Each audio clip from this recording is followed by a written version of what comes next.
the Mayn Idea podcast. Straight in, deep in. You read Kitchen Confidential. What about that book changes your perspective on food and makes you want to go into this? I'm like, wow, what a badass industry is what I'm thinking. It feels dangerous. I dined out so much as a kid and was always cooking with my family. Food was so central. It was the first time I really had this peek behind the curtain.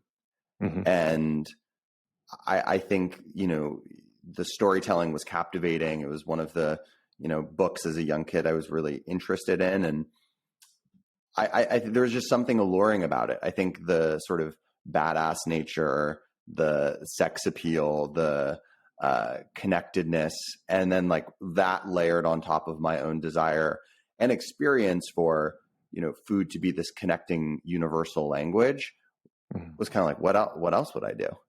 It is kind of funny to me that the culinary industry, there is this sense of like rebellion within it. And I've always, when I was a kid working in restaurants, whether it was like a dishwasher or as a prep cook, the chef, they remind me almost a lot of tattoo artists. Like there's kind of this bravado about it that like, you can't be in the kitchen. You're not ready for the kitchen. And they have this toughness. And every chef that I met for so long would have just insane stories of like apprenticeship, of how hard they had to work to get to where they were, and the tireless hours and the 100-hour weeks, and that you form families and communities with the other people that you work in the kitchen because of how much time you spend with them. Yeah. Did that speak to you a little bit? I think so. Now that you say it, I do agree that I think the idea is always different than the reality. Like the idea of working in a kitchen, the idea of being a chef, the idea of being, a trainer or owning a business is always going to be so different than what the day-to-day ends up being. And I think that I went through some pretty like rude awakenings when I got my first job and, sort of found a way, because I was still young, 14 years old, worked through high school. I still had a balance. It wasn't all consuming for my life, but when I was doing more of the, the staging and the apprenticeships and whatnot, it was really, really gnarly. And I think I learned as much from it around what I didn't want as much as what I wanted. But I would say that you can cut some of this out, but like for me, I think I sit with this idea, and I don't know if it's entirely true, but I feel like when I was coming up in kitchens, it was the last or some of the last generation or age, cohort of people who really went through that abusive kitchen culture dynamic, because it shifted and it's not exactly what it was now. I think it was really bad, and it, there was progress made over years, but I remember working in New York. I would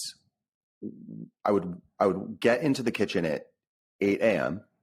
I would set up the whole kitchen. I would leave around 2 a.m. I would do that 7 days a week. I went 21 days without having a day off. My weekly paycheck was $219. I remember this like it was yesterday. And this is after culinary school. Like this was in the middle of it. This was in the middle of it. Gotcha. But like, and the idea is like you're putting in your time, you're putting in your work, but that doesn't fly now. Right. The idea of being able to have a somewhat exploitative or what I would consider to be a unhealthy and borderline abusive working environment has changed, and it's changing. And I think it changed as there was more awareness being brought to, industry related issues, whether that was Me Too or, the multitude of things that we're now aware of, as a populace. But yeah, man, it was gnarly. So anyways, I think like what attracted me to the industry in the first place was the unknown and the excitement of being able to jump into this sort of high pressure environment, lots going on, the sort of badass nature, sex appeal. I think my own relationship to food as it being this opportunity for health and impact. And that's really what inspired me to continue, right? Was, wow, we're engaging with food multiple times a day. It's the closest we get to the land and the environment.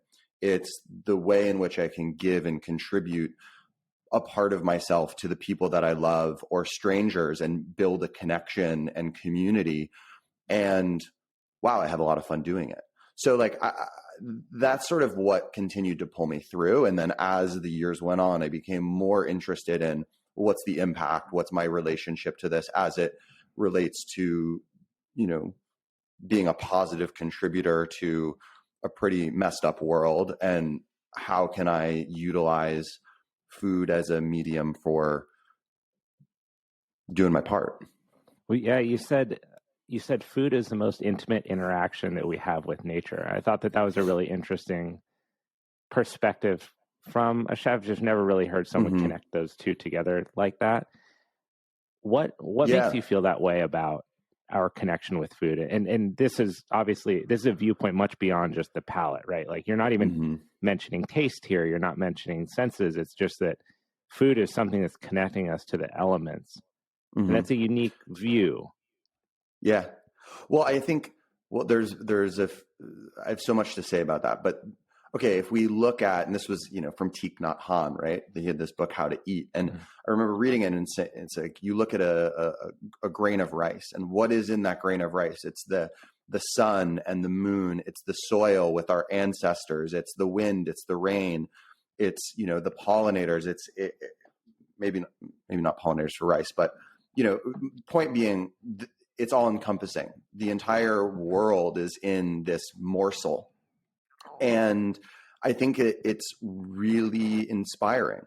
The reason I say it's the most intimate interaction we have with nature, and oftentimes each other, is because we consume it. We put it inside our bodies, and there's nothing really else we do, you know, aside from like a human to human sexual interaction. And, you know, and so I think that food inherently is this medium of like pleasure and your senses. It's impermanent, but it occurs over and over again.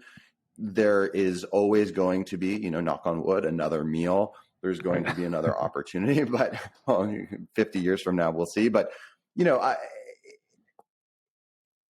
it's like, it's so connected, right? And connecting to the pace of life through the viewpoint of food has always been interesting. Like, okay, I love watermelon. I can crush an entire watermelon in like 10 minutes.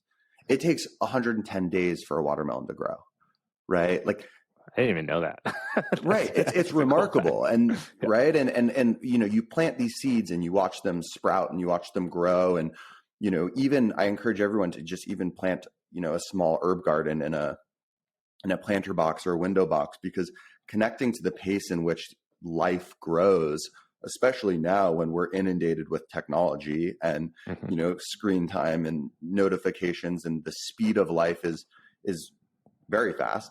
It's really humbling to connect to the natural pace. And I think it's healthy for me. I think, you know, also food has always fascinated me, but one, because of what you said, right? It's like, it's one of the few things we've consciously, willingly put in our body.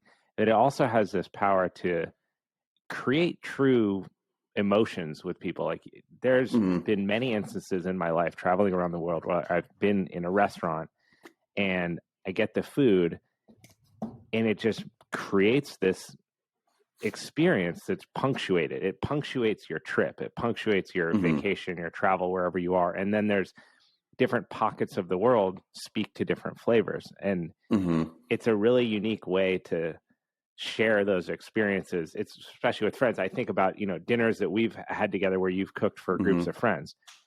It's a powerful experience. You are using your skill set and your art form to create an emotional experience for other people. Like, that's wild. Yeah. Well, thanks, Abe. Yeah. I mean, I do think that it's interesting, right? Because to some extent, everyone cooks. And I think that that's also what is so remarkable about it, right? It's not like sure, I have a professional skill set as it relates to food, but most people cook, and it's something that people want to talk about, something that people want to engage with, and it's undeniably loved. So, there are, when you go on a trip, to your point, like I build it around the meals.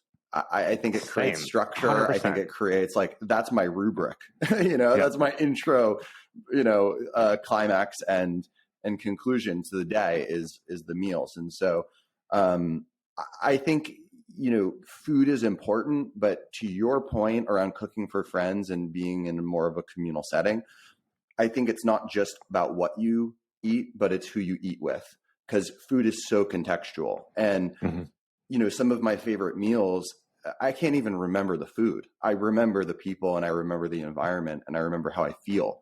But I couldn't tell you, what exactly I was eating. And I think that speaks to how and why gathering and community and the ritual of dining is so important. And I think the more that I have been out of, working in professional kitchens day in, day out, like as a line cook, the less I have, or criticism I have to the food that I'm consuming, and the more awareness I have to how I'm feeling and just the general environment. So it's more fun for me to go out now. Probably more fun for my friends too. It's crazy when annoying. I think about like dinners that I've had in foreign countries with friends, families, extended families, stuff like that. And I had this meal in Egypt that our friend's mother made for us. And she woke up at 6 a.m. in the morning. She cooked all day. She did like pigeon and pork and beef and vegetables and all this stuff. And she came and she served it to us, and she like would not let us leave the table until we were filled to the absolute brim. But what I was realizing in the moment was it's storytelling. She is passing on recipes and spice mixes and preparation styles that her mother did, that her grandmother did. And in that moment where we're all sharing this experience together, you're kind of getting like an oral history lesson from like their entire lineage. Total. And I don't know how else do you like convey that type of experience other than through food? Yeah. I mean, it's not even an oral history. It's it is, I guess it's an oral. There's a double entendre there. I like that. There is, yeah. See what I mean? Yeah, that's brilliant. I totally agree. I mean, I think food is culture, food is ritual, food is history. And I've become really interested in looking at food history and what and why and how are the rituals that we, inhabit today, or the dishes we inhabit today, informed by the past. And, it's hysterical. So like, I did this I was a judge on a Netflix cooking show, and it hasn't come out yet. And there's only one judge. And the theme was brunch. Wait, so you were the judge? I was the judge. And so nice. The theme was brunch, and it was like a judge an episode. I see what yeah. So I did one episode, and so my theme was brunch, and I was like, I feel like you'd be like a really kind. I feel like you'd be like a really kind judge. So it's funny. I was the whole time I'm like, who do I want to be? This is an opportunity. Who do I want to be? I'm showing up to school for Thursday. I was just honest, like I was on, I think, look, a little tough love, goes a long way. But I think whenever someone gives me something, it's an expression of themselves. Like, you got to be gracious, because there's a lot of effort and time and energy that goes into cooking, and a lot of pressure when it's a show. So regardless of what it is, I really appreciate it. But if it doesn't taste good or it doesn't make sense, like, I'm also going to you got to be honest. So you got to be honest, got to be honest, got to be real. So, so brunch, right? And so I'm like, oh my God, why me for brunch? Controversial subject, brunching with the boys. So I read this paper from a PhD all about the history of brunch. And I learned that it started, the first sort of, history was from actually a meal called like Gable Fruforken or something. I mean, I'm totally butchering it. Yeah. It's I heard Viennese, that they so just combined breakfast and lunch. So, all right. So that was fork food, and I loved it because it had my name, Gabe, Gable, whatever. And but the first account was like post-hunting meals in Britain.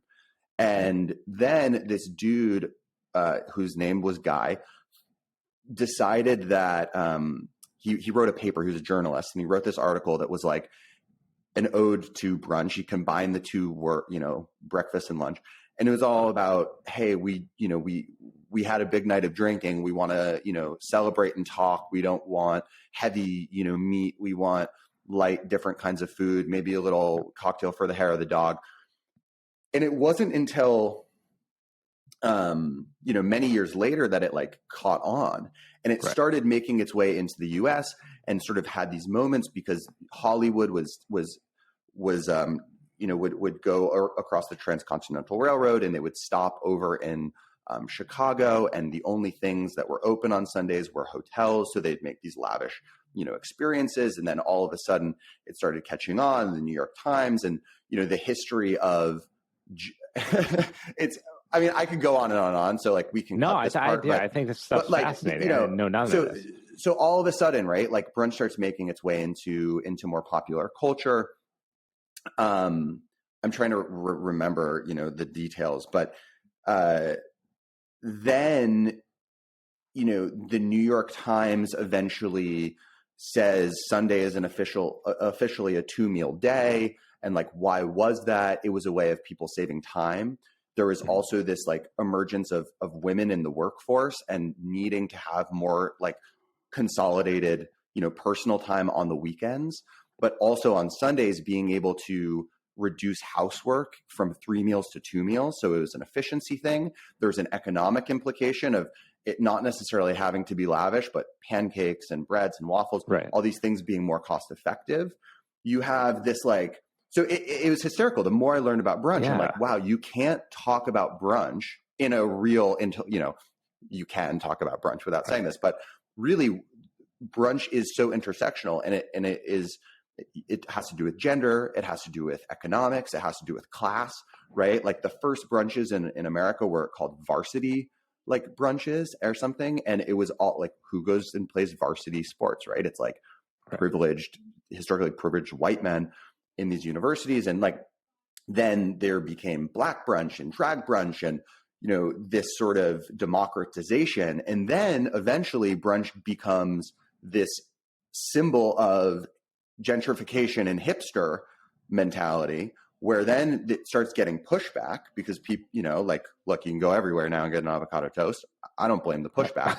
But what was the core and central point of brunch? And it was, I thought, kind of challenging the status quo and being able to have, community and time with your friends and your family, and be a little bit more playful. And so it was really, really interesting to learn. That's just like one very long-winded example of, the history of food.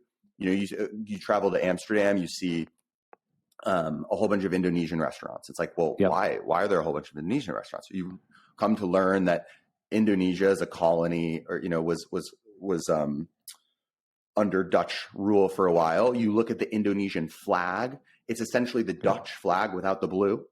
Yeah, there's a lot of Sri Lankan food there too. Well, let's dig into it. Let's figure out why. Well, how did the history of brunch play into your judging on the show? So you obviously really did this prior. You knew that you would be judging this event, right? Mm-hmm. Yeah, I did. I mean, it was like I really, really wanted to, and I'm going to have to consult if we can talk about this, but I wanted people to think out. I wanted people to think out outside the box. I wanted people to take risks, and I wanted. I think, unfortunately, the risk taking. It was funny because I really did not want to be like, okay, the basic brunch thing, like, is the best, like what you would expect, right? Or like the most expensive thing was the best. But the way that it kind of the cookie crumbled was like, it became very binary for me. It was like, would I want to eat this or would I not? And like, if it's a little out there, but I don't want to eat it, it's like just not. It's just like not good. Like I can't. You know what I mean? Exciting for you to be on a show like? Do you find is in your career at this point, and we're kind of jumping around now, but is that exciting and enriching for you to be in that position? Yeah, it's interesting because I feel like, so we've known each other for so long, right? And when I first won that show, The Taste, I was 23, and it was like all about, I loved it. I was like very centered in the whole thing. And dude, I mean, that's a huge accomplishment though, too, to be fair, like as a 23-year-old to win.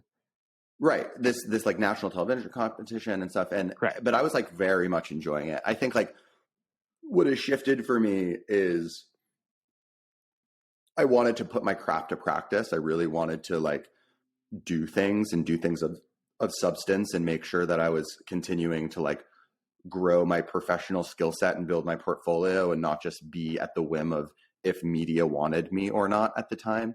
And so, the last 10 years have really been dedicated towards doing that. And it was only, I think, just this last year, kind of with a few shows that I was able to go on, where it really reignited my love and appreciation of doing it. And look, I'm going to be honest, I love it. It's so fun. It has a beginning and an end.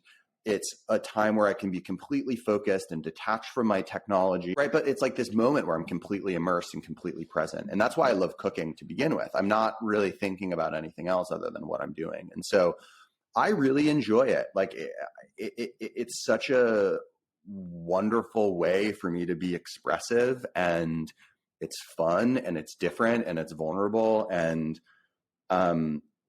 I really enjoy it. I'd be lying if I didn't. I think that what's shifted is I care much less about like me being, I don't really want to be centered in it. Like, I think that when I'm doing something or talking to someone or traveling to a place, like I'm oftentimes the least interesting thing around. So, I think that I'm more interested in exploring other people's stories and the history and the experience and familial lineage or techniques that people are inhabiting through food than me being the one to talk about it. But it's different with like a judging thing. When a judging thing, it's like, it's my opinion. So like, I have to be there, I've always wondered this, and the more that I know about your history as a chef, the more I'm curious of it. You read this book, Kitchen Confidential by Anthony Bourdain. You end up on this show, Anthony Bourdain's show, The Taste. You win the first challenge. You get to choose whose team you want to be on. And you don't choose Anthony Bourdain. I know, right? What made you choose Chef Ludo in that? I feel like that's one of those interesting moments where your psychology shows through there. Like, why did you not go with the idol? You're really digging in the archives. So I didn't go with Ludo. I went with Marcus. And the reason that I went with Marcus was that, so the judges were Anthony Bourdain, Nigella Lawson, Marcus Samuelsson, and Ludo. And I wanted to learn, and I thought that I could learn the most from him. It wasn't about me. Yeah, I mean, I would have had a wonderful experience with any of them, but I thought strategically, like, who would be the best person for me to win with in terms of who am I going to learn skills from? And yeah, I mean, look, Anthony, right. Well, let's be honest. Anthony Bourdain, an unbelievable storyteller, so deep and knowledgeable around, food and culture and travel and experience. Not like the best chef in the world. You know what I mean? Like, if you know his culinary experience, it's not like he became much more of a writer and a storyteller than he did a chef. And Nigella, like, okay, sure, good food, but not my style. Ludo, great food, great chef, nuts. Guy's like total up and down, like emotional roller coaster. Like, I don't want to be a part of that. And then you look at Marcus, who's like, articulate, well-seasoned chef, operational in his restaurants, entrepreneur, accomplished so many things, technique driven, won a James Beard Award, like really kind of a very much so like a chef. And I thought that would be a team that would put me in a good position. So I chose that. And indeed it did, right? I mean, on the flip side of this, you win. Right. and you build a partnership, and the opportunities that present themselves are a result in some respect of that decision. Sure. And I mean, the question, would I have won if I chose someone else? Maybe. I'd like to think so,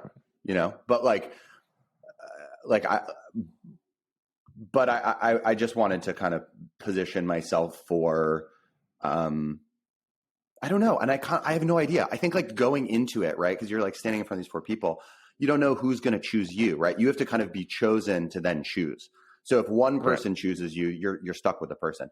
All 4 of them chose me. So I was kind of like, what am I going to do now? And I think that I just followed my gut. I don't know. I mean, that was my first time being on TV. That was like my first moment of appearing on camera ever. There's a lot of nerves with that. Yeah, it was cool. It's like, it's adrenaline, just get in there. For sure. When that show wrapped, did you feel like, what were those emotions like following something that grand? Oh, it was great. I mean, I think it was great. And also, dude, I was basking in it, I was young and I had just won a show that was a big deal for me, and I'd put my heart and soul into it. And I mean, I'd never been that focused and committed to doing something in my entire life. Like, I saw such a clear window to use this opportunity as something that was beneficial to me, financially, professionally. And so I really, really dedicated everything to it. So there was a sense of relief, the deep sense of accomplishment. There was a fair amount of like unknown and honestly a bit of confusion. Like, what am I going to do now? What am I going to do? And so there was a lot there, but I think that I was able to stay really connected and grounded throughout the entire experience because of my routine and ritual, which was, waking up really early, meditation, some movement, coffee, shower, journal, you're on set by 5 a.m. We have you're getting out late. Identical morning routines. And then, I didn't socialize with people. I wasn't there to make friends. I just went to my room and would brainstorm what I was going to do next, and, remembering things and learning. And, I would call my friends up and just talk food and just kind of stay inspired. And then on the weekends, I would see you guys. I would see you and CJ, and I would see all of the crew, and it gave me such deep relief to remove myself from those situations. And I don't know if I ever really expressed that to you guys, but having that, having those weekends or day, oftentimes just a day or a half day, because I'd go to bed at 8 p.m. even on the weekend, was unbelievably helpful, because I was like, here are my friends, these people that I respect and love and admire, that will continue to be there regardless of outcome. I would go to the beach and, look at the waves crash and the seagulls doing their thing. I'm like, none of these animals care. And in fact, actually, no one on this entire beach gives a shit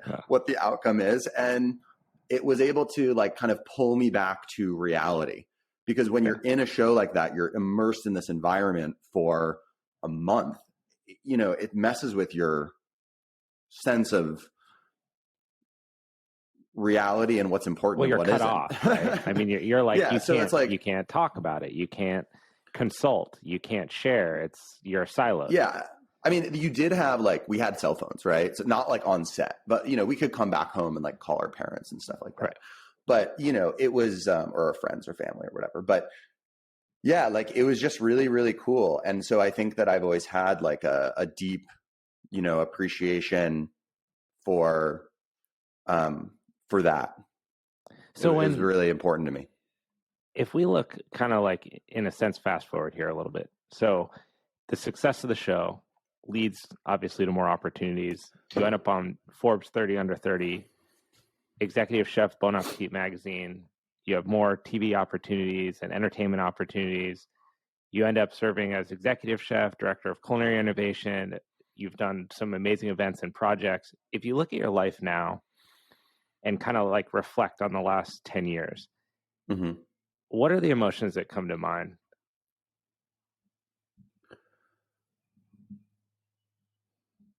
I'm genuinely so grateful.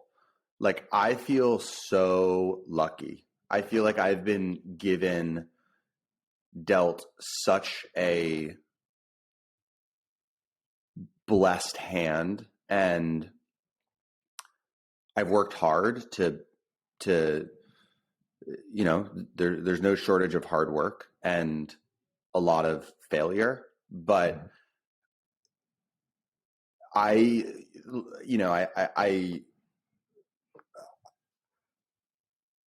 the fact that I get to do what I do is just so fucking cool. Like, I'm so lucky. Like, I'm so lucky. I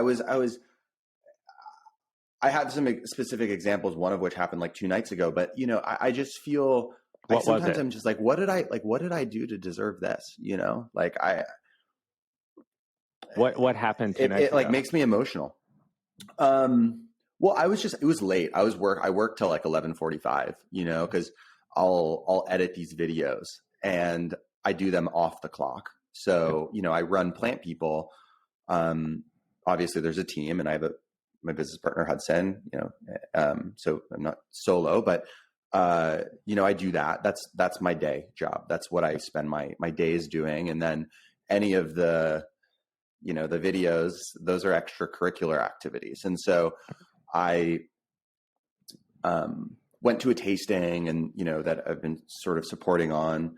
And then I, went to a meeting, and then I came home and I was doing this video, and it was like so late. It was like 11:30, and I was so burnt out. I mean, I'd been on my screen and like the entire day, and I just had this moment. I was like, I got to switch my mentality here. Like, how unbelievable that I am spending my time being able to like be creative and put myself out there in this way.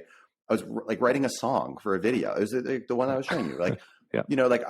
Like how fun that I get to do that. And like someone sees value in that and is able to like wants it, and that I get to do this instead of just like, watch a show or whatever. And I don't know, it was like a flip of the switch that it's so hard for me to complain because I'm healthy. I have a roof over my head. I'm in a loving relationship. I have a wonderful family. I do what I get to, I run a business that is rooted in impact and helping people. I am able to be creative and nourish and invest in my passion of food and entertainment. And I get to do all those things. And I'm, and I have what I need. What I like, are there things I need more? Right? Sure. But like, I have enough, This is kind of a jump back to when we were talking about just kind of the mentality and the dynamics of the kitchen in the past. Mm-hmm. And I'm always curious about this because this is a theme that comes up in a lot of different conversations across a lot of different industries, especially with people our age or a little bit older, of this kind of like a grittiness. And I feel like with the kitchen, and it's interesting hearing you talk about the dynamics of that environment now relative to the past, mm-hmm. You had to kind of grind your way through it to make it out on the other side. And yeah. I wonder how much of your success in your life is a product of coming out of that world. Like your work ethic, your ability to be on for the amount of time that you're on in a day and still have the bandwidth to produce creative things and develop partnerships and foster relationships with other businesses and brands and companies, all while running Plant People, which is a business in and of itself. So when you look at those dynamics, do you think that they should go away? Is there a benefit to them existing? And how do you kind of view that, the tough, I think you described it as abusive, but that type of environment for your industry or any industry? Sure. I think I appreciate the words.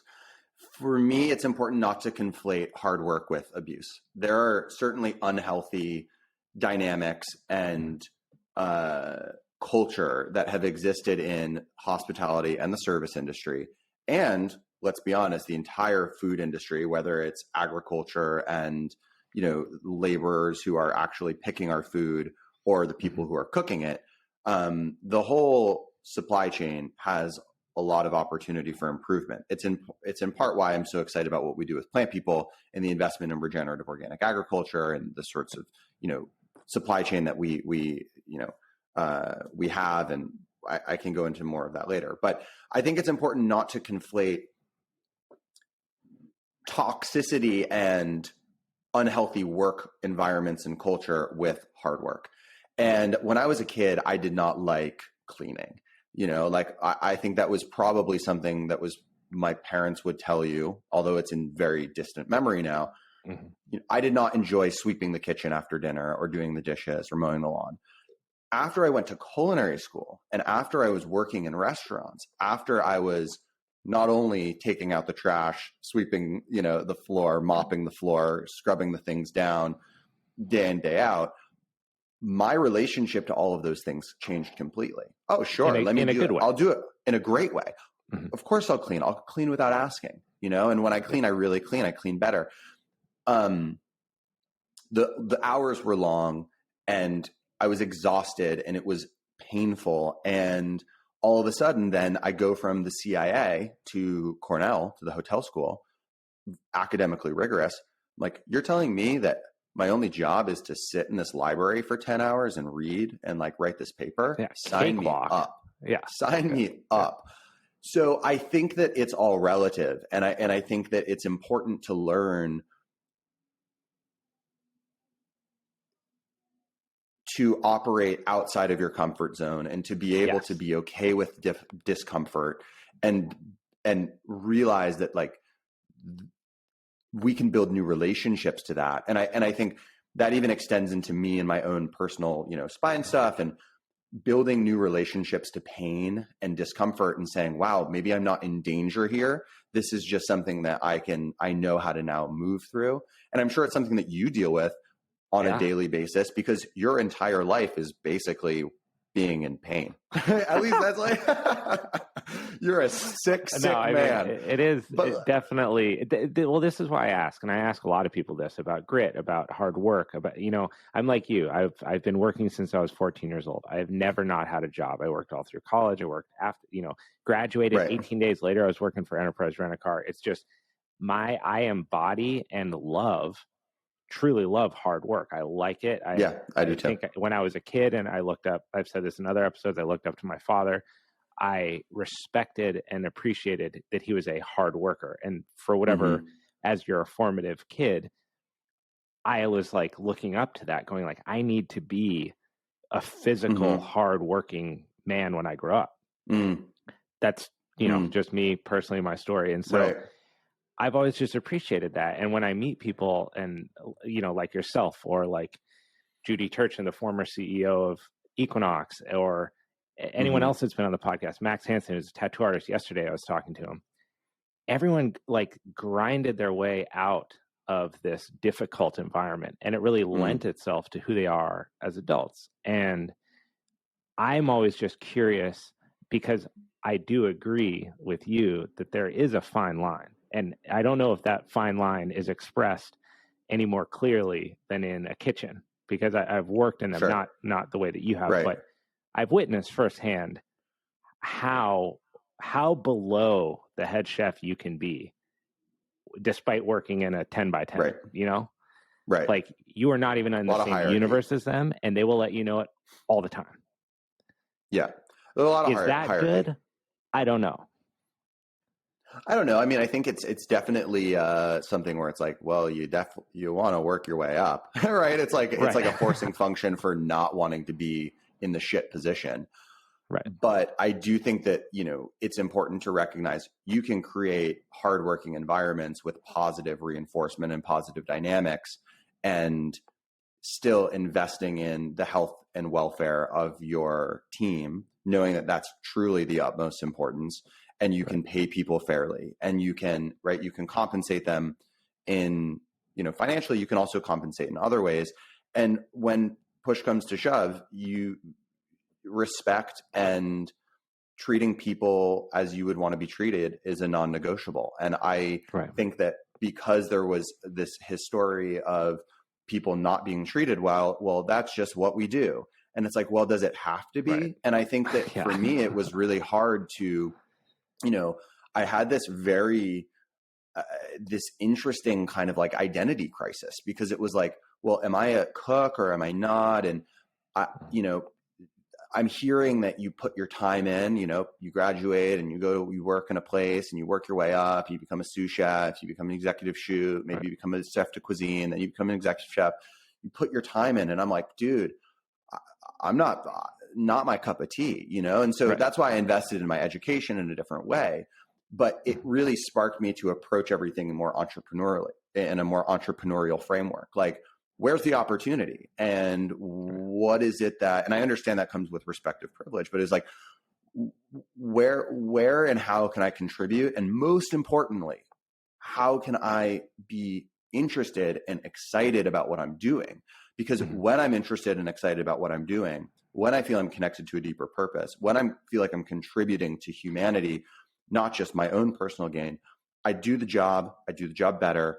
I'm more interested in it. The outcomes are better. I work harder.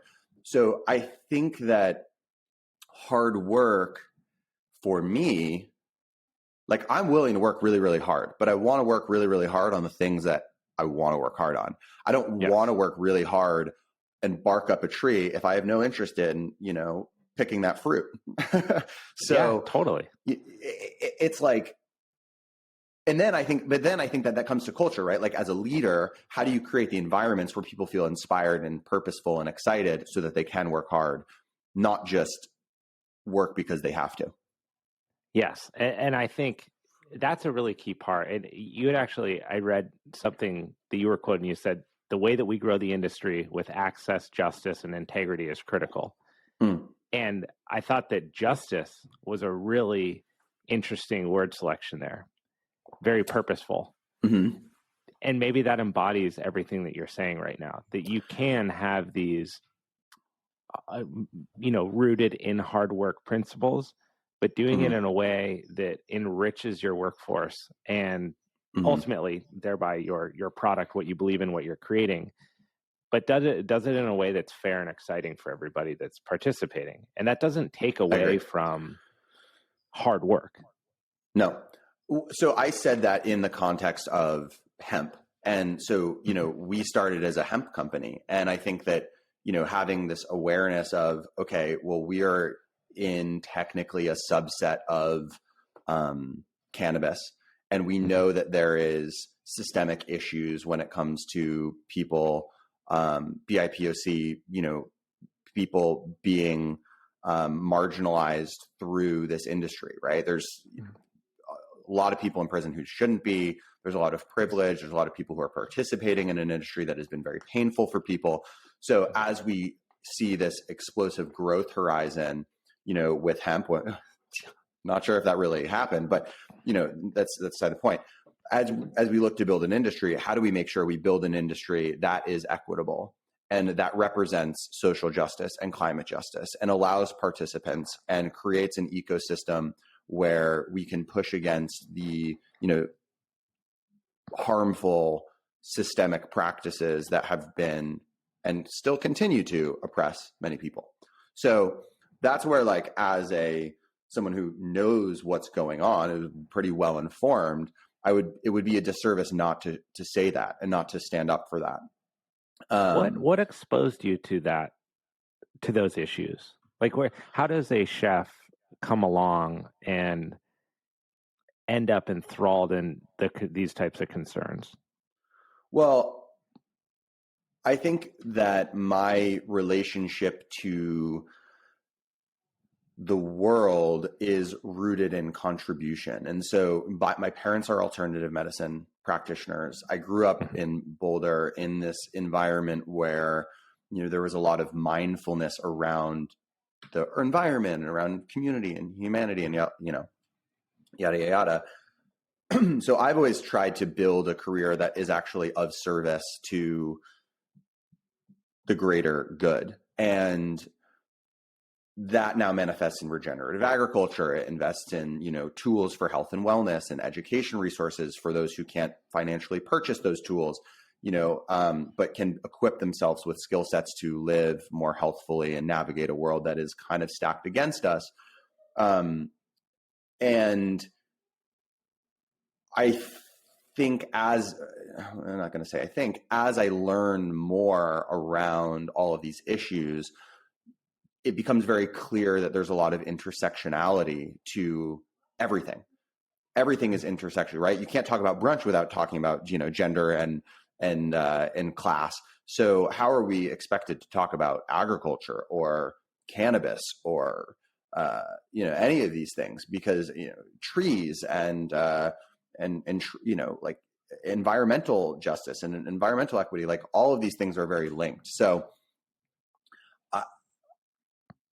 I wasn't like, oh yeah, I'm going to study, go to school to study any of that. It's more just like, it's so obvious. And I think, the climate over the last, 5 years has really brought these issues to the forefront.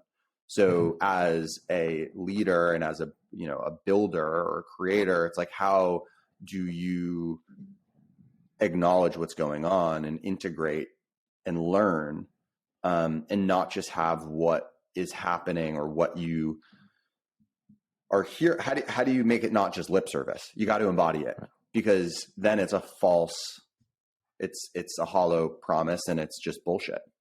Well, and embody it, you did. I mean, the lengths that you've gone to with Plant People to become a climate neutral certification, the B Corporation, those are not easy things to do, and they're not always the most cost-effective things to do for a lot of businesses.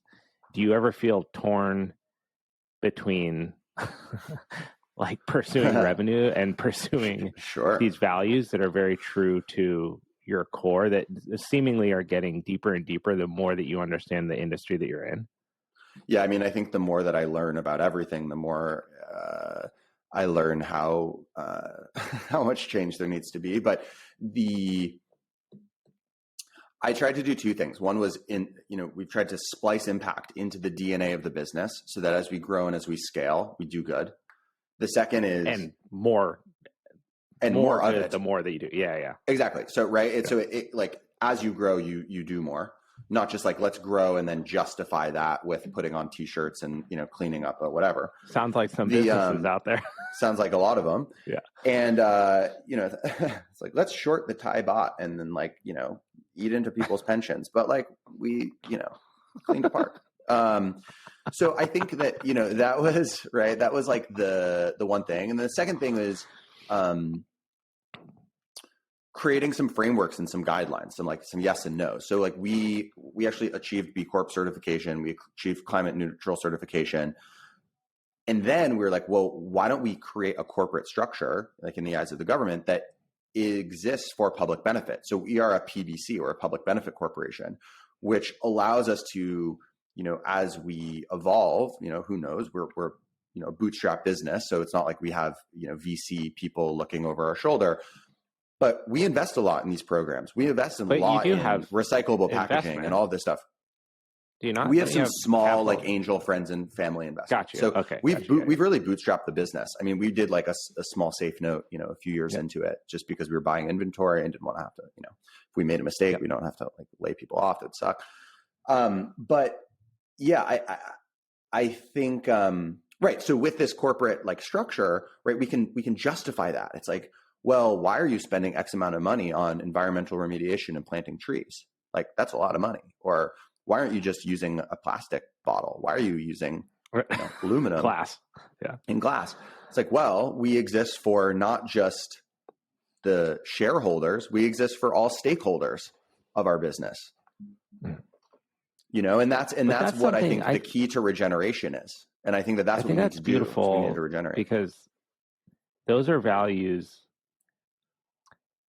Those are values people can get behind if those things are important to them. And similar, I mean, this is a long stretch of an example, but the same way that a podcast listener is your best kind of consumer, because someone who's willing to sit down and listen for an hour and a half of a conversation is exactly the type of people that you want to be part of your brand. And if you have people that are willing to invest in your product via a purchase or utilizing the products that you make because of these things that you bolster your business against, those are the best kinds of consumers that you can have. And they probably have the most longevity in your line of business, because you are out to make an impact in the areas that they find most valuable. And it may not be the quickest turnaround in the short term, but I would imagine that puts a much greater arc of your business over time, even if you're navigating difficulties in the beginning. Yeah, no, I agree. I mean, I think like the name of the game with any sort of business is retention. I mean, it's like bringing people like back. The levers are acquisition and retention. So you spend to get people in theory, or you have some organic way, and then how do you keep them engaged? How do you keep them interested? And I think, the foundational ethos of a brand is what people are looking for. I also think it's what employees are looking for, and sure, customers, we have a lot of them and care deeply about them. I also care deeply about the team, the people that I work, shoulder to shoulder with every day. And how are we, is there purpose in their experience? And I feel so fortunate because our team members, knock on wood, have stayed with us for a really long time. And I think it's in part because there is a sense of deeper purpose to what we're doing than just, selling people a product that they don't really need. And when you sit and just pontificate about your business, your career, where do you see Plant People going? Like, what is your kind of vision for this brand? Because it's grown a lot over the last couple of years. It's also like, I think you guys are doing so many things well. Like, the branding is beautiful, the website, the delivery, how you can interact with it. Like, I went on there and just kind of played around as a visitor of the site, and I've been to a lot of different supplement-based websites in my life from training. Ease of use is phenomenal. Like, Thank you. I really enjoyed actually like being on there, and I was like, man, how have I not tried any of this? Like, I didn't even like know the scale, like the scope of your product offerings. And I went on there and was like, oh my God, this is great. Where do you see that going? Yeah, well, thank you for the compliment. And that's, I can attribute that to a very talented team. I see, I have huge visions for Plant People, and I could talk about it for hours and hours, but I believe that there is opportunity to be supportive in people's lives in a whole bunch of ways. And we as a brand have a lot of latitude. We have a lot of latitude in directions that we can go. And we have continued to innovate and be a brand that can weather the test of time and weather the ebb and flow of ingredient trends or, poppy moments, whether was CBD or mushrooms or whatever, and hopefully be a brand that is of substance and can participate in what I believe to be an unstoppable movement of impact and plant-based thinking and living. So how does that, manifest? Eventually it'd be amazing to have some brick and mortar cafes, it'd be cool. You could come in and grab a healthful thing and experience supplement. I think I'm excited to continue to invest in education resources and knowledge sharing for people to take ownership over their own health and health of planet and health of community. I'm very excited that we now have more sort of functional food products where it's not just a capsule or a tincture, but it's a beverage mix or a gummy or something that really will surprise and delight people with the flavor and the aroma and the way that it makes you feel. So, I think what has been really helpful for us is doing a lot of listening to our customers and our community, and asking what people want and what people need, and then being able to meet that need and serve them something. So how that kind of shakes out is, you know, it's a living and breathing document, if you will. It's a living and breathing brand. So we'll see. But I feel grateful that, you know, we have been able to build something that is bigger than any one of us individually. And that was what the inspiration for Plant People was. Like, on a personal level, sure, you know, I wanted to deliver these, you know, solutions that have been so helpful to me, to people that I love and care and appreciate, and community. And it kind of went from there. But coming out of these years of it really kind of being like about me, and this blurred line of Gabe the professional, Gabe the person, Gabe the chef, Gabe the human, I wanted to build something that was like not about Gabe, you know, like it was bigger than me. It can exist without me. It can exist with purpose. It can be something that people rally behind. And it can mean many different things to many different people. And so that's why the impact and the thoughtfulness is what I've always honed in on. You know, maybe someone is excited about our environmental programs. Maybe someone just loves, you know, mushrooms. Another person really cares and just like loves the aesthetic and the branding. And another person just learns a lot from the things that you can read on our website. So I think like, I really think of Plant People as a sort of orb floating in the sky, and people are attracted to it, and they're going to grab it. They're going to take a part of it. They're going to integrate it into their lives and make it their own, and hopefully pass that forward. So that's what I work towards. Is there any temptation to bring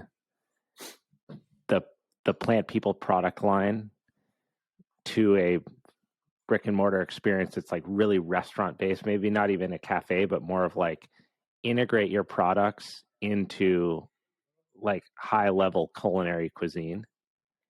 So we do that to an extent with our events. So, you know, I'll run point on events with, you know, some incredible luxury hotels or wonderful culinary partners, you know, whether it's the Auberge properties or Soho House or whatever, you know, we will, or even community farm dinners, and I'll find ways of integrating and storytelling. And so, you know, everything has to make sense, right? It's like, I remember Carl's Jr., I think, came out with like a CBD cheeseburger. And I was like, dude, why would you ever do that? Like, what's the point, right? The point is marketing there. Trend, you know, you're trendy. You're supposed to like cool down your inflammation with CBD, but you're eating like, you know, a wheat bun and processed dairy and hormone pump beef and yada, yada, yada. Yeah.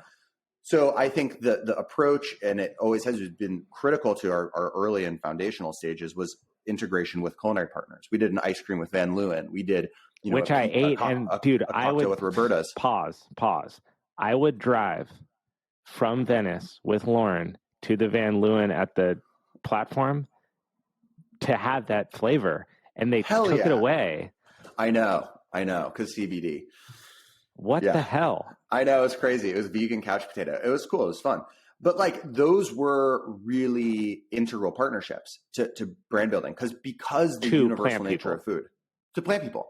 Exactly. Yeah. And so like, what we do now is we storytell, you know, and maybe it's a chocolate truffle that is rolled in our immune mushroom blend as the dusting, or maybe, you know, it's an incorporation of, you know, that's, you know, maybe it's our sleep drops, but it's in a lavender honey, you know, evening time elixir or sorbet, so that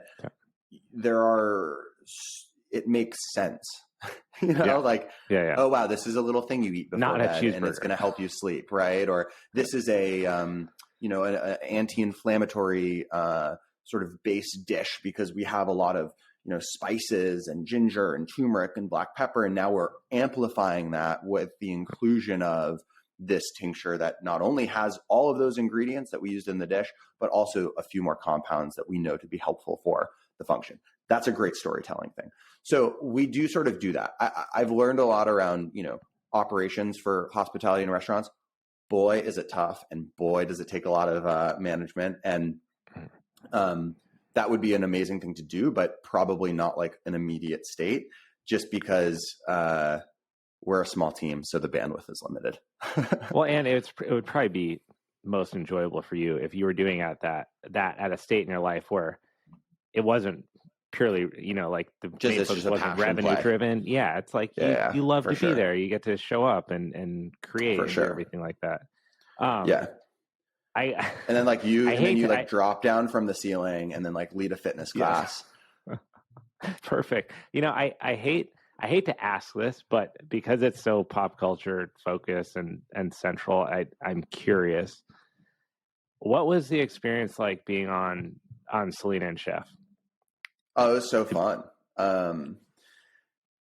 It's a good question, my friend. No, look, I think it was one of the first times where I was really in arguably the biggest kind of media opportunity that I've had. Right. In a position of leadership, in a position of expertise, and sitting at the table, not as a contestant, not as a competitor, as the expert. As an authority. As the authority. And it was really, really fun. We did a lot. We had so many wonderful conversations around health and wellness and mental health and food and gardening and agriculture as a tool to navigate those things. She opened up about things personal to her, and I did to mine, and so did, the other two women on the show. And, it was really, really wonderful. I think what was a little disappointing was looking back at the edit and being like, wait, where was all that stuff? It was the outcome was they really just played it as this like flirtation. Romantic. Yeah. And I think like what was so, and you, by the way, you were in a relationship when it was shot, right? And still are, right? So that was in a relationship still. She was right there. I mean, she was like floor producing me, but the, it was one of those things where I just kind of felt like, wow, we talked about so much stuff that was so cool. Like and real. I was bummed, real shit, real stuff. And I was bummed that the message that came across was like, oh, here's, a somewhat attractive chef and like these girls and they're like flirting with each other or something. And, another, I guess, behind the scenes thing, we made cheese. We made this tomato, this like tomato salad with our homemade like whipped ricotta. They didn't include that dish. So in the cut. So there's a lot of things that didn't make the edit that I was a little bit bummed out about, but it was then watching it back, which I rarely watch anything I do because I really can't like stand. It's just hard for me. But I was like, you know what? Now the opportunity is for me to share those things, to share that side of myself. And I think that it captured a really interesting part and a part of who I am, but it certainly did not encapsulate or capture all of who I am. And it did not capture the things that I hold to be the most important. So that's kind of the take. But look, it was fun. It provided me an amazing opportunity. It was so cool. I feel so lucky to be on the show. I feel like I was in incredible company. Hopefully it continues to lead to other opportunities where I can share those other parts of myself. But I've got a lot to say, So that was that. The other thing that I will say is that basically we were supposed to shoot on a Wednesday, and they showed up at my house at like 6 a.m. and I'm like, my adrenaline's going and I'm like ready, it's like 2 p.m. It's like 2:30. We're like about to shoot. It's a long time setup because it's my house, her house. We're about to do it. And it's like, Selena's not feeling well. So we like take 30 minutes and they like canceled the shoot. So really? Canceled the shoot. Wait, like they were like, up. We're not going to reschedule? No, so like, we're going to reschedule, but we're going to reschedule for Friday. And I was like, okay, well, sure. But like, I literally just blocked off the entire day and like moved everything to Friday. So like, sure, I'll move, I'll move the stuff again. Not a problem. I'm happy to move it again. But here was the kicker. They did it as like a double header. So Jamie Oliver filmed his segment in the morning, which was like a Christmas feast or something. And then they did mine after.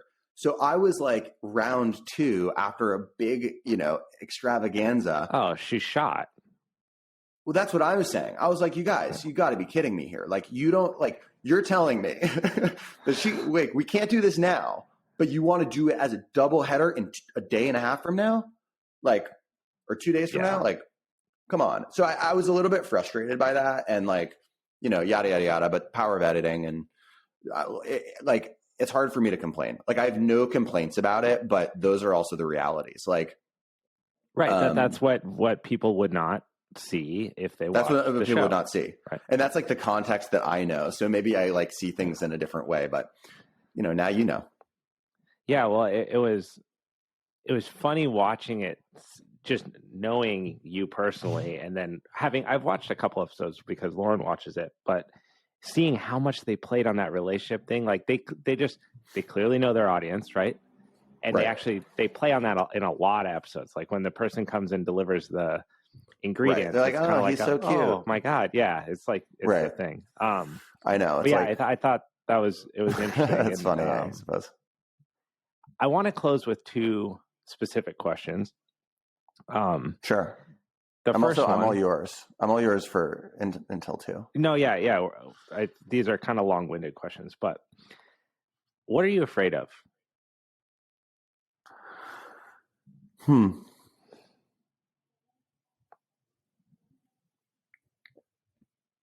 What am I afraid of?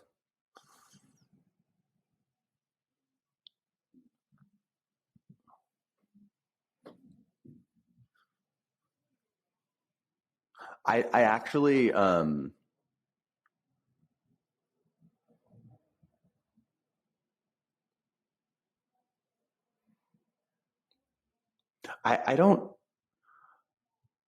try not to sit too much in the fear body. So it's hard for me to just immediately respond to something like that. I think that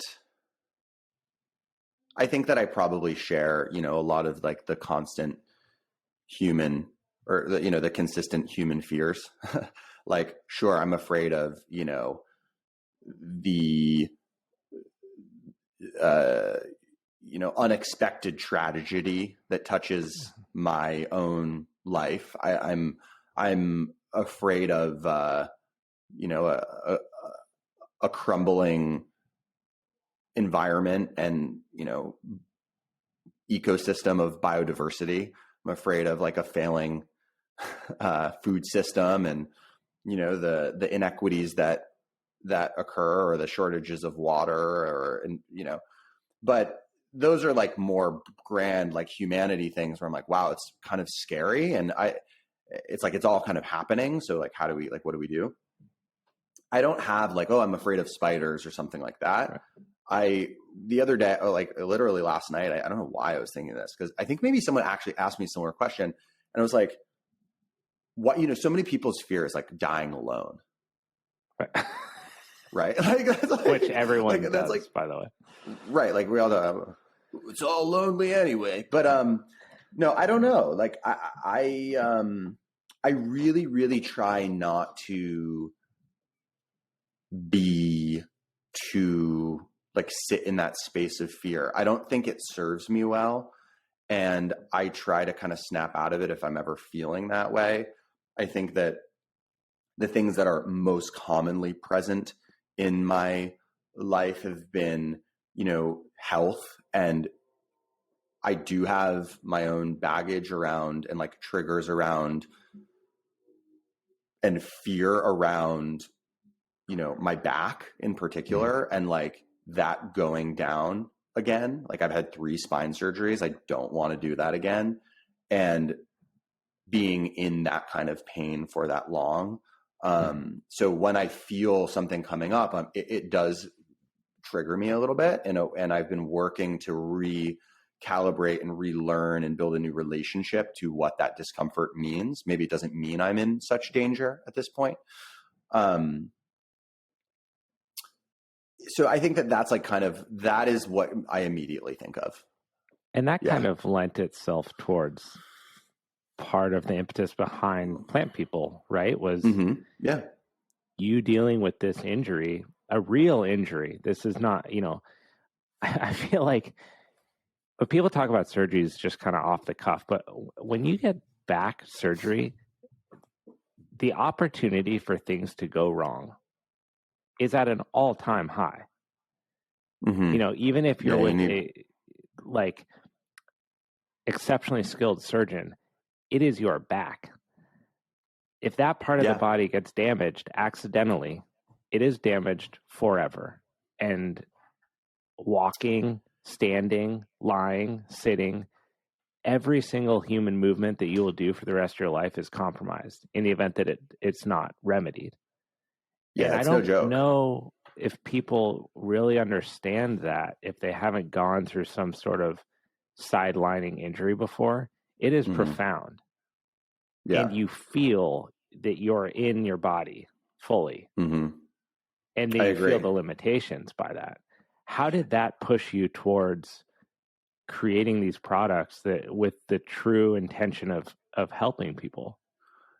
Yeah, well, these tools, largely thanks to my parents and their support, were really helpful for me to navigate and, deal with, whether it was pain, mainly pain, but also, expressed into or extended into, the stress or the sort of destabilizing nature of that. And I think that, the interesting thing about a spine, or, it's like when people refer to backbone, right? Like there's something there. It's this pillar that holds you up. It's like, this core of strength and truly like being a human, right? It's like our spine, it's kind of everything. And so, I think that like the destabilization of that, has some like, so there's some metaphor there. And I think that those are things that I have grappled with. I think, knock on wood, like I've taken a mentality of getting stronger and building strength, and like, I feel really good,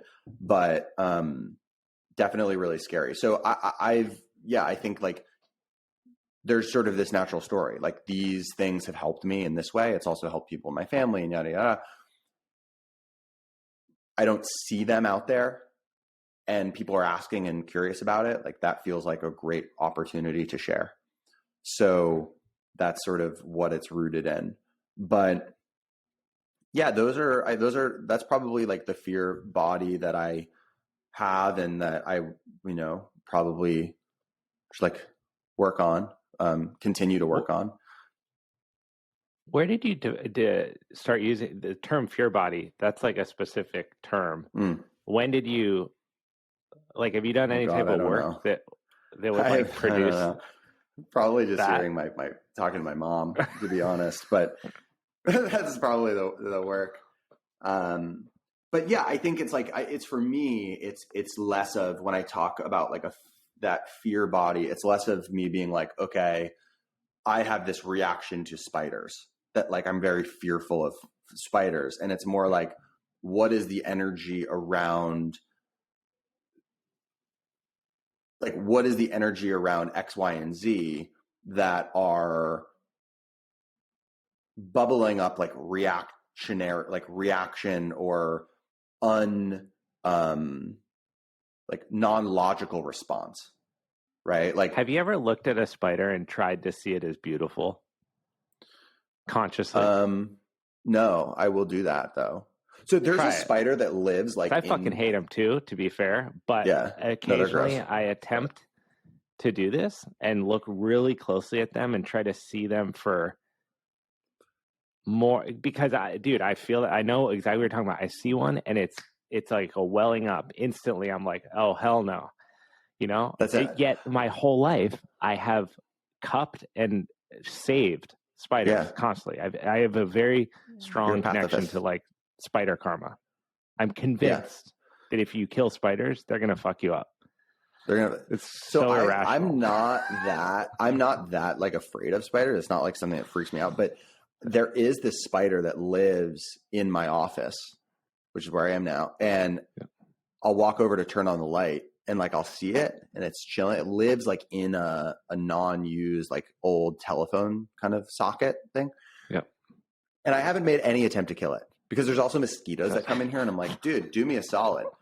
But looking at a spider in the eyes of it being beautiful sounds like a good exercise, and probably like, are you on mushrooms? Right now? No. But no, I mean, like it's like sitting, you're on mushrooms and you're like, oh, it's all beautiful. I remember like, it's like a mosquito comes and bites me and I'm like, I am like helping you, man. Am I willing to put up with this itch for your life?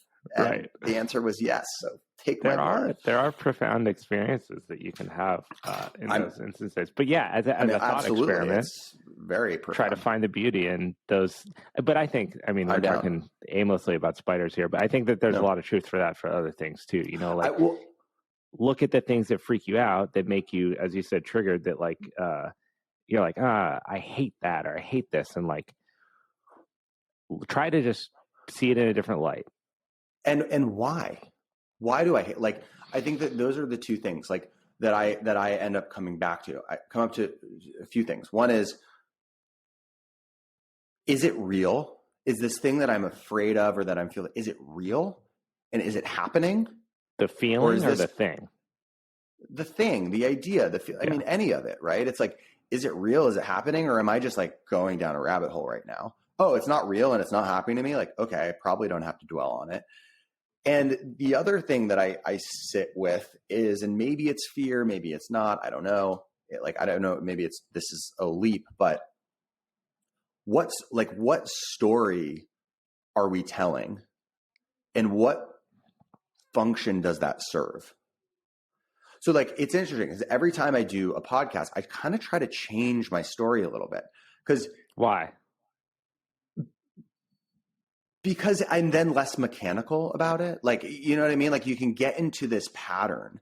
This is my story. This is who I am. This is my identity. Yeah. And the purpose that it serves is that you know me in this particular way that I want it to be projected. Mm-hmm. And what purpose is that serving for me? What purpose does it serve for me to share my back trauma and open up with that and have that be like, does it justify my business? Or like, is it truly important to me? Sure, it is. It's a big part of what, I've dealt with over the last 15 years, but like, it's currently not top of my mind. Right. So I think it's just like an interesting thing because we all have our stories and like makes sense. But what I've been trying to think of is like, what purpose is this story providing? And it's interesting to think about. I feel like in anything in life, pay attention to the moments that make you feel a certain way really quickly. If you are, that's interesting. If you're going through life and you meet someone and your instinct upon meeting them is some very profound emotion of dislike or distrust or confusion, whatever it is, try to sit on that and see, why is it that when I meet this type of person, or why is it that when I'm faced with this opportunity that I have such an immediate response to it? Because within that is probably our most clear opportunity to better understand, one, who we are, and then two, to make an adjustment to become a better person. Because it's not really it's not the other moments that flow by where you're being really nice to people and you're shaking hands, you're building great relationships. But and maybe this is just to me personally, but I feel like the moments of my life where I've felt so convinced about one thing and then explored that area, I'm always surprised by what I don't know. Oh, hell yeah. I mean, I have so much I want to say about it. One is totally agree. Two is, are those immediate responses of, say, dislike or whatever, is there a dotted line to fear? To your first question, something to ponder. I would argue that probably. What do you mean? And what do you mean? I see someone, I meet someone, whatever, and I like immediately don't like them. Why is that? Is it they're reflecting a part of myself that I don't like or that I'm fearful of? Is it that I'm, they challenge me in a certain way? I mean, I have no idea. Like I'm just shooting from the hip here, but I see what you're saying. The other thing is like the changing the mind. So I was reading this book called Think Again, and it's the exact thing you're saying. So I remember this quote from it. You want to be right a lot, change your mind a lot. And that has sat with me really, that rings true to me, because it's like, we are so wrapped up in our ways of thinking or our ideas or our core beliefs, because they are so central to our identity, that when we are not willing to change or let those go. And I think you see it reflected in politics. You see it reflected in, the illogical, the lack of logic in a lot of things we're dealing with today. And in my opinion, it's largely rooted in the inability to, or the lack of willingness to change your mind. I'm right. Yes. I hear it. I'm not changing my mind. And it's like, dude, it's okay to change your mind. Like, that's what we should be destigmatizing. We should, destigmatize, being wrong and changing your mind and being like, you know what? It's okay to be wrong. What an amazing opportunity. And what I remember reading is that, these experts are the most willing to be wrong. So, you have this open-mindedness and expertise axis. And the danger zone is being a novice, right? Being like kind of knowledgeable, but like not knowledgeable enough to realize you don't know that much. So they, right? And then like the more that you know, the more you don't know, and the more willing you are to be open to new ideas and changing your mind.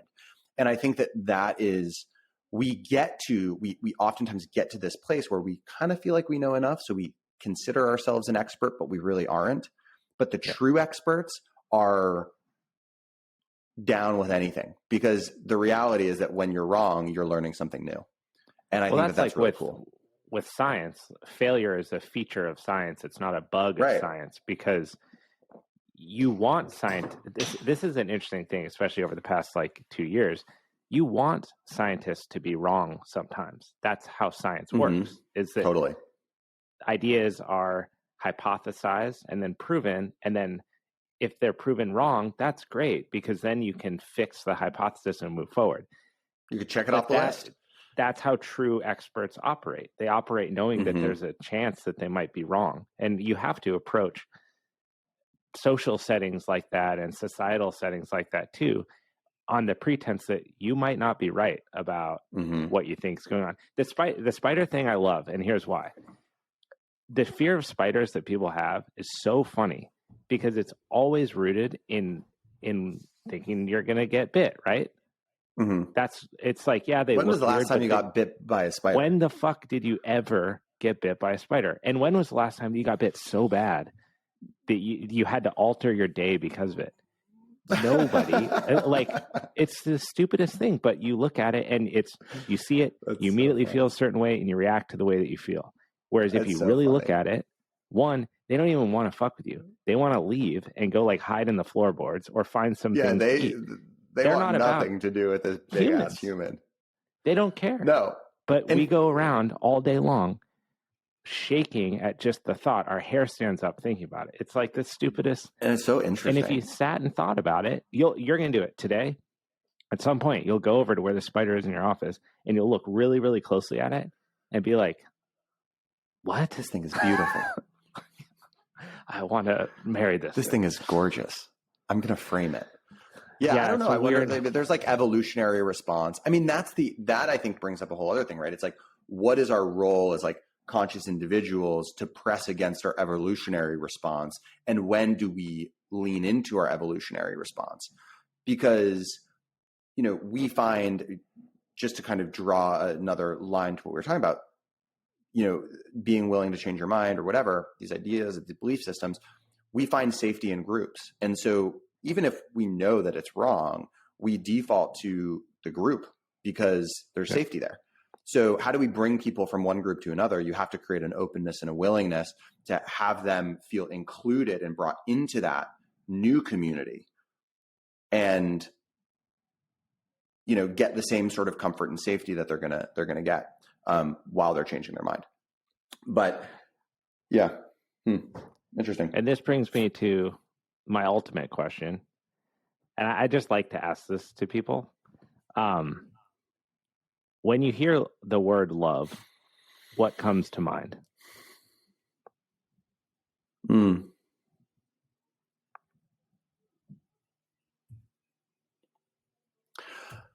think that love is sort of transcendent.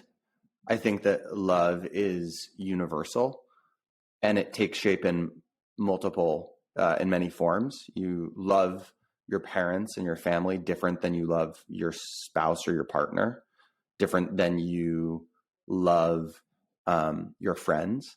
And so it's very versatile as a word. I think it's also very universal, as I said, but love also comes with pain, and it comes with the opposite side of the spectrum, loss and grief and hurt, and realizing that that is the other side of the coin of love is also a truth, in my opinion. Because if you love that way and you feel these feelings, you're going to feel it on the other side. I mean, just think of a breakup, and, I think, or any sort of loss. And if I've ever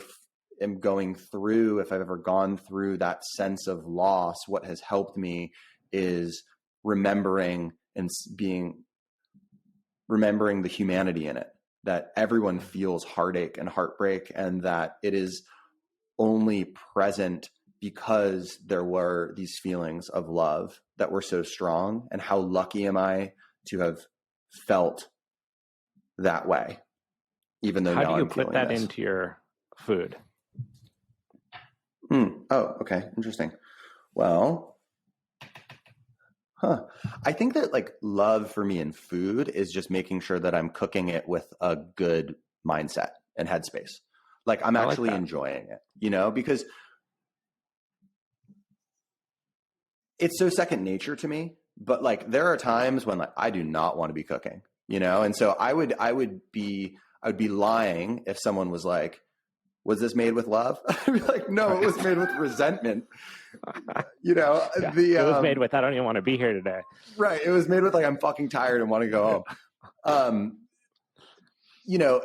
But I think that if I'm for me, what does that mean? When would I say this was made with love?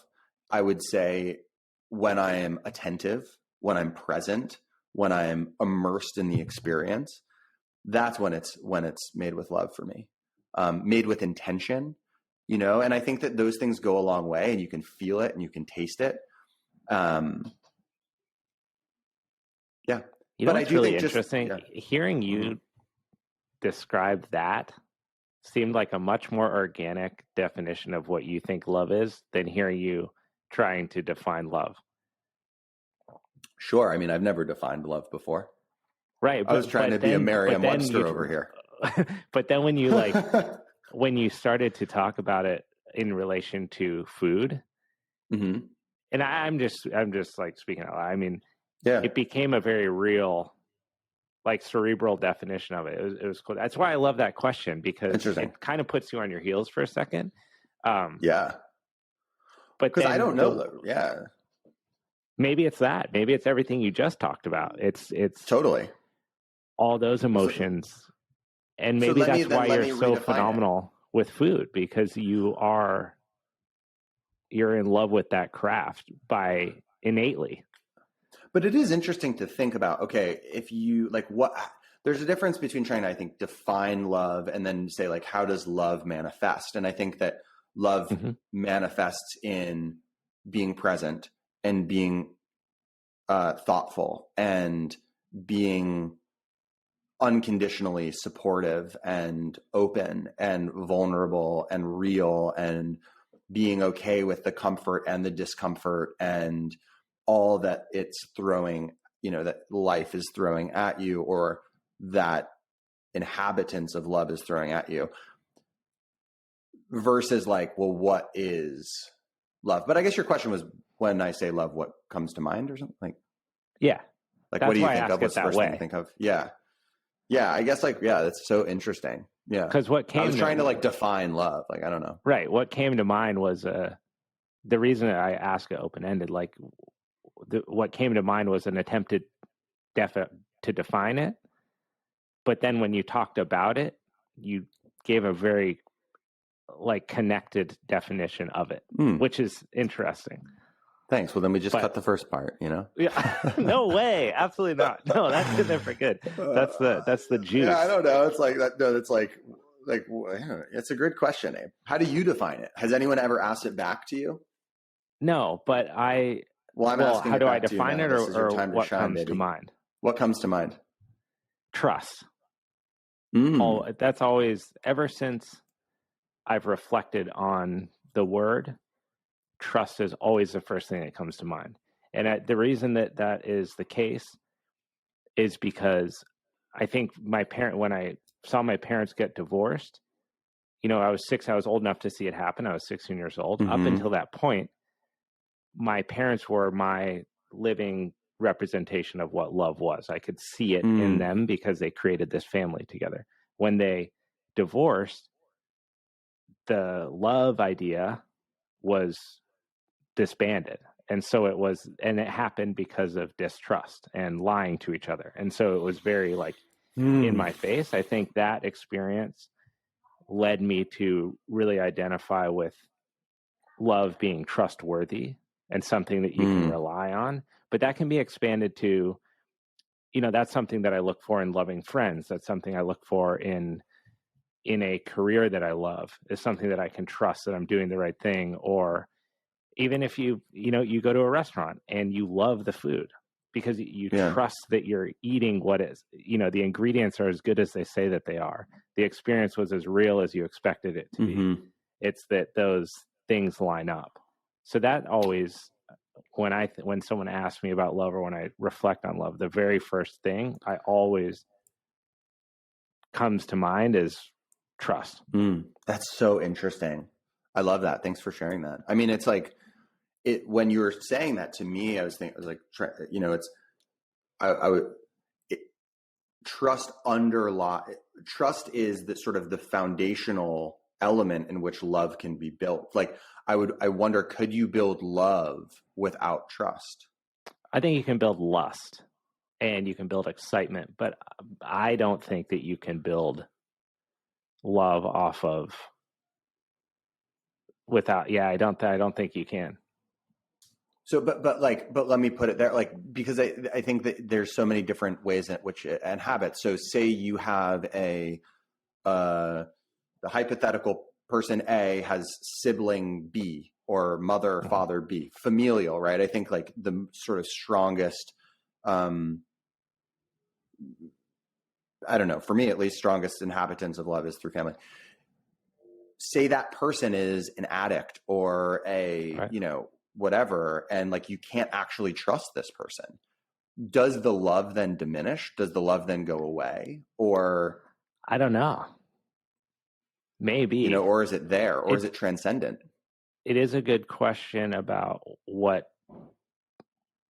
pre-exists the other, because can you hear stories of people who have abusive parents or they're in an abusive relationship and they have admiration for that person anyway, or someone's capable of making amends with a loved one who was abusive to them when they were younger, and they can come back around, and maybe love is the underlying theme that brought them back together and made them have the ability to bridge that gap and say, hey, despite everything, you're still my dad or you're still my mother. Right. And I love you, and we can work to build trust. I mean, this is like granular. It's kind of a chicken or the egg thing, right? Yeah. Maybe even in that setting, you wouldn't approach that situation if you didn't think you could trust the person anyway. So it's you trust that this person has come around, or you trust that your abusive partner or father or mother has reformed. And because you believe them now, you think you can go and bridge that gap and say hey, cool. Now we're a family again. You should have a chicken and the egg. You should have a segment on your show that is phone a therapist. We just did it. We just it's did the it. hotline. Yeah, it's like Yeah. okay, whatever. I mean, maybe two guys. Maybe you know more about it than I, but it's like, let's listen to two guys talk about things. Like, never mind. But I love that question because I'm. What is the most interesting answer that you've gotten? Is there any answers that you've gotten to that have been like surprising to you? No, they're not surprising. I think they're unique. And that's why I like that question specifically, because I think you always learn something about the person that you ask it. And it's not really a question that like, you don't really ask that question when you bump into somebody, so it's like, not that it's reserved for like deep, long intellectual conversations, but it is a question that if you ask it and you mean it, you're going to sit down for a little bit and talk, or you ask it because you feel that you have permission within the conversation to bring it up. But it's not like if someone's like, "Oh, Gabe, I want you to meet my friend so-and-so," and you're like, "Oh, cool. Hey, what's up, Todd? Gabe, nice to meet you. I'm a chef. Oh, cool. We want to do a partnership." You're not going to be like, while we're on the topic, what are you afraid of? And although I'm going to start doing that. I'm going to start doing that and throw people for a loop. I mean, if you want to cut down to it, like, how's your heart? When you hear love, what do you think? This is okay. So my least favorite question, the question I think is the dumbest question that we all ask each other, is what do you do for a living? Mm-hmm. It's the most filler, basic, like, I don't know what to say to you. You don't know what to say to me. So let's start, let's start comparing ourselves to each other. Sure. I don't like that question. The question that I love in place of what do you do for work is like, what excites you? That's just totally. You could, in the same exact instance that you're going to ask someone what they do for a living, you could just ask them what their interests are, what excites you, what motivates you. And you're going to find out so much more about that person in the next 5 minutes than you ever will by saying, what do you do for work? I'm a doctor. Oh, cool. You work over at Cedar Sinai? Yep. Prenatal? Yeah, I work. It's like gastroenterology. Yeah, you're just going to find surface level BS. I agree. I think that it goes to there's probably some like interesting, weird psychological like default, right? Like, what can you tell about someone from their profession in like this, in the culture that we live in, or like you're kind of sizing the person up, or maybe it is just small talk, or maybe. But I try not to ask that question. The question that I'll ask is like, so what's occupying your time these days? Because some people are like, oh, well, I'm just working a lot, or other people are like, oh, I just started yoga teacher training, or, making a lot of smoothies. Well, like, what do you want to, do you want to know what someone does during their 9 to 5, or do you want to know how they spend their free time? What's a better window into who that person is? Well, I think it depends what you want out of that person, right? Like, and do you want it to be transactional? And like, are we here to like network? Because if so, like, I want to understand what you can do for me and what I can do for you. And I think that's the part that we need to remember, and is kind of the critical backbone to community. It's like a potluck. It's like, what do you bring? What do you give to the community? Not just what do you get. But but if it's like, I'm actually genuinely interested in knowing the person, like, I could actually give a shit what they do professionally, unless that's really important to them. And what would the world look like if we cared about that anyway? Yeah. Who knows? I mean, I think we would be, I think there's this interesting thing where we feel as though we need to justify our existence with a job, and like 100%, and it's like, well, do we? I don't know. Like, could I just live? The other thing, people can just lie. Like, what do you do for a living? You're like, I play accordion in a band and I mime. Yeah. And they're like, what? It's just my passion. I mean, that's true. It's a passion project. Oh, we're getting in the weeds. It's performance art. Gabe, thank you so much for taking the time to do this, man. It's always so fun doing this with friends too. The flow of the conversation is just great, but it's great to hear about everything you're doing with Plant People. How you reflect on your career, I think, is really cool too. There's obviously a lot of like growth that I think you've gone through as an individual, and to be where you're at is really rad, and it's fun to watch. And I'm happy to be your friend. I'm happy to be your friend. And I'm so appreciative that you took the time out of your day to be so patient with me and to do this together. And maybe we'll do it again.